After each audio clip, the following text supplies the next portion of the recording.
In the heart of Lagos, where the skyline kissed the clouds and luxury cars adorned every corner, lived a billionaire named Whale. Known for his sharp business acumen, charm, and immense wealth, Whale had everything a man could wish for, except true love. At 34, Whale had grown tired of relationships that revolved around his wealth. Women flocked to him not for who he was, but for what he owned. After yet another heartbreak, he devised a plan. He would disguise himself as a poor man to find a woman who would love him for his heart, not his bank account. Whale's transformation was drastic. He moved out of his sprawling Ikoyi mansion into a small, one-room apartment in Mushin, a bustling, low-income area of Lagos. He traded his designer suits for thrift shop clothes and swapped his luxury cars for a battered Danfo minibus. His business operations were handed over to trusted associates, and he took on the persona of Kola, a struggling mechanic. To solidify his disguise, he got a job at a local mechanic workshop. Despite the hard labor, Whale found the experience refreshing. For the first time, people treated him like an ordinary man.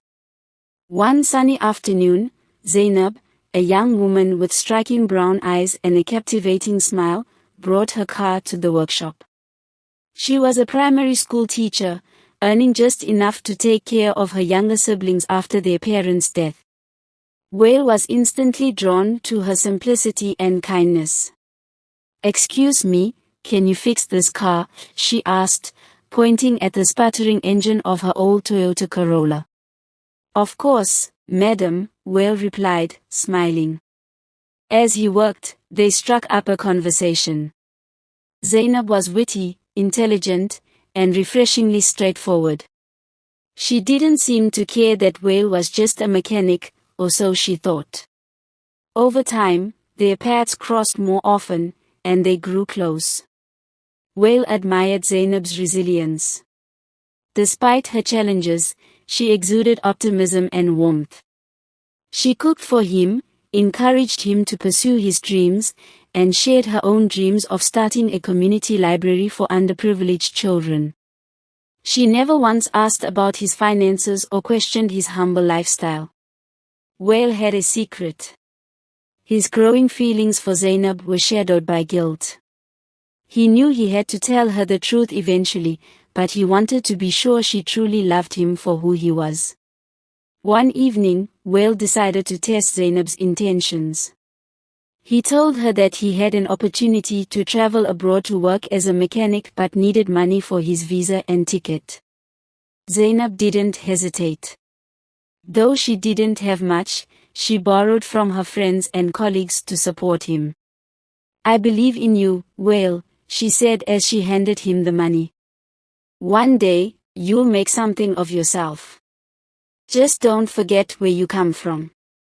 Her selflessness moved Whale to tears. He realized she was the woman he had been searching for. Weeks later, Whale invited Zainab to a lavish restaurant, claiming he had something important to tell her. She hesitated, worried about the cost, but he assured her it was his treat. When she arrived, she was astonished. Gone was the humble mechanic. In his place was a man in a tailored suit, sitting at a table adorned with roses and champagne. "Well," she asked, confused. "My name is Adewale Olatunde," he began. "I'm not a mechanic, Zainab. I'm a billionaire."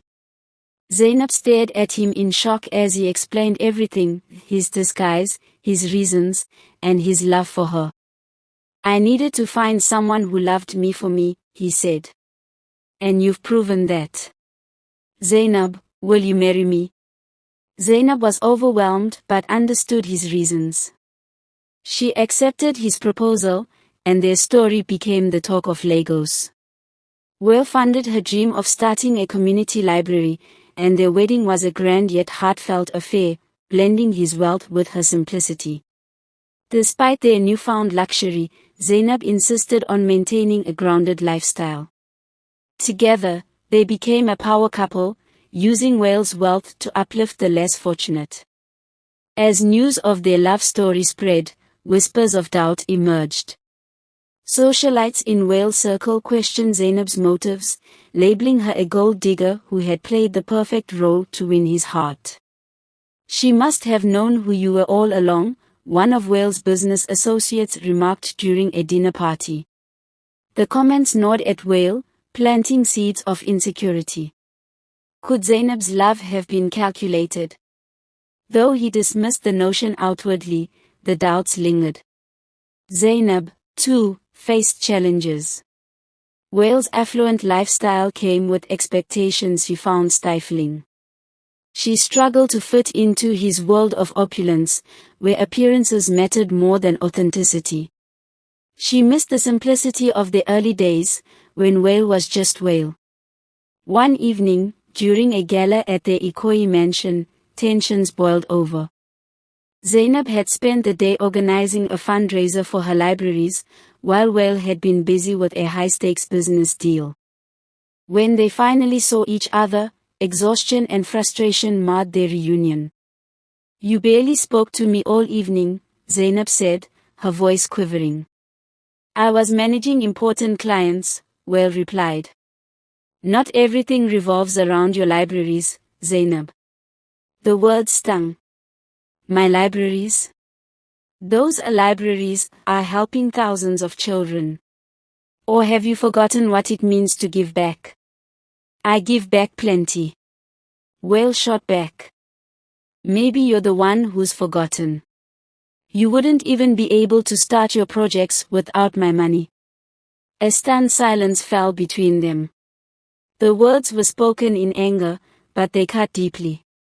Zainab turned and walked away, leaving Wale to grapple with his own guilt. In the days that followed, Zainab returned to her roots, staying with her siblings in their modest family home.